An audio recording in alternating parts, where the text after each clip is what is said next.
বগুড়া ৬ আসনে উপনির্বাচন ও শেরপুর ৩ আসনের সাধারণ নির্বাচনের ভোটগ্রহণ চলছে। সকাল 7:30টায় ভোটগ্রহণ শুরু হয়, চলবে একটানা বিকেল 4:30টা পর্যন্ত। 12 ফেব্রুয়ারি ত্রয়োদশ সংসদ নির্বাচনে বিএনপি চেয়ারম্যান তারেক রহমান 2টি আসনে নির্বাচিত হন। এর মধ্যে বগুড়া ৬ আসন তিনি ছেড়ে দেওয়ায় এখন সেখানে উপনির্বাচন হচ্ছে।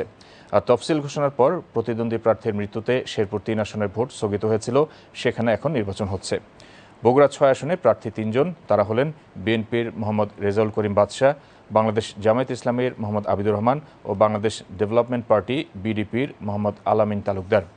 এই আসনে ভোটকেন্দ্র 150, ভোটকক্ষ 835, ভোটার 4,50,309 জন। স্ট্রাইকিং ফোর্স হিসেবে সেনাবাহিনীর 250 জন মোতায়েন রয়েছেন। এছাড়া বিজিবি, র্যাব, পুলিশ ও আনসার ভিডিপির সদস্যরা ভোটে নিরাপত্তার দায়িত্বে রয়েছেন। শেরপুর 3 আসনে প্রার্থী 3 জন, বিএনপির মোহাম্মদ মাহমুদুল হক রুবেল, জামায়াত ইসলামের মোহাম্মদ মাসুদুর রহমান মাসুদ ও বাসদ মার্কসবাদী প্রার্থী মোহাম্মদ মিজানুর রহমান। স্ট্রাইকিং ফোর্স হিসেবে সেনাবাহিনীর 140 জন সদস্য মোতায়েন রয়েছে। এছাড়া বিজিবি, র্যাব, পুলিশ ও আনসার ভিডিপির সদস্যরা নিরাপত্তার দায়িত্বে রয়েছেন। প্রধান নির্বাচন commissioner CEC AMM Nasir Uddin বলেছেন, বগুড়া 6 আসনের উপনির্বাচন ও শেরপুর 3 আসনের নির্বাচন শান্তিপূর্ণ পরিবেশে অনুষ্ঠিত হচ্ছে। পরিস্থিতি স্বাভাবিক রয়েছে, ভোটাররা নির্বিঘ্নে ভোট দিচ্ছেন। আজ রাজধানীর আগারগাঁওয়ে নির্বাচন কমিশন ভবনের আইনশৃঙ্খলা সমন্বয় সেলে বগুড়া 6 আসনের উপনির্বাচন ও শেরপুর 3 আসনের নির্বাচন পরিস্থিতি পর্যবেক্ষণ শেষে সাংবাদিকদের ব্রিফিংয়ে প্রধান নির্বাচন কমিশনার এ কথা বলেন। এ সময় নির্বাচন কমিশনার আব্দুর রহমানেল মাসুদ, আনোয়ারুল ইসলাম সরকার ও ব্রিগেডিয়ার জেনারেল অবসরপ্রাপ্ত আবুল ফজল মোহাম্মদ সানাউল্লাহ এবং নির্বাচন কমিশন সচিবালয়ের সিনিয়র সচিব আক্তার আহমেদ সহ নির্বাচন কমিশন সচিবালয়ের ঊর্ধ্বতন কর্মকর্তাগণ উপস্থিত ছিলেন। সিইসি বলেন, বগুড়া ও শেরপুরের নির্বাচনকে 12 ফেব্রুয়ারি ভোটের মতোই গুরুত্ব দেওয়া হচ্ছে। আইনশৃঙ্খলা পরিস্থিতি স্বাভাবিক রাখতে সব ধরনের ব্যবস্থা নেওয়া হয়েছে।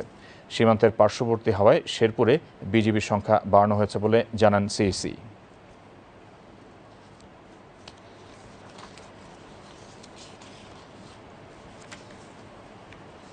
শেরপুরটা বর্ডারিং এলাকা, ওখানে আর্মি বর্ডারের একটু দূরে থাকতে হয়, 8 কিলোমিটার বোধহয় সম্ভবত থাকতে হয়। এই জন্য আমরা এখানে ডেভেলপমেন্ট অফ বিজিবিটা বাড়িয়েছি। ওখানে বিজিবিকে আমরা এখানে ইফেক্টিভলি বিজিবিকে ইউজ করছি, র্যাবকে ইউজ করছি, তারপর আনসার, পুলিশ ওনারা তো আছেনই। আল্লাহ রহমতে সকাল থেকে আমি সকাল 7:30 থেকে মনিটর করছি, কিন্তু আমার বাসায় ওই যে প্রথম রিপোর্টটা পাই 7:30টার সময় যে আমাদের যে শান্তি শৃঙ্খলা আছে কিনা। Then I also talk to the deputy commissioners of the 2 districts, আইন শৃঙ্খলা পরিস্থিতি কেমন। ওনারা যা রিপোর্ট দিয়েছেন সম্পূর্ণ স্বাভাবিক আছে। মানুষ শান্তিপূর্ণভাবে আসছে এবং শান্তিপূর্ণ পরিবেশে ভোট দিচ্ছে।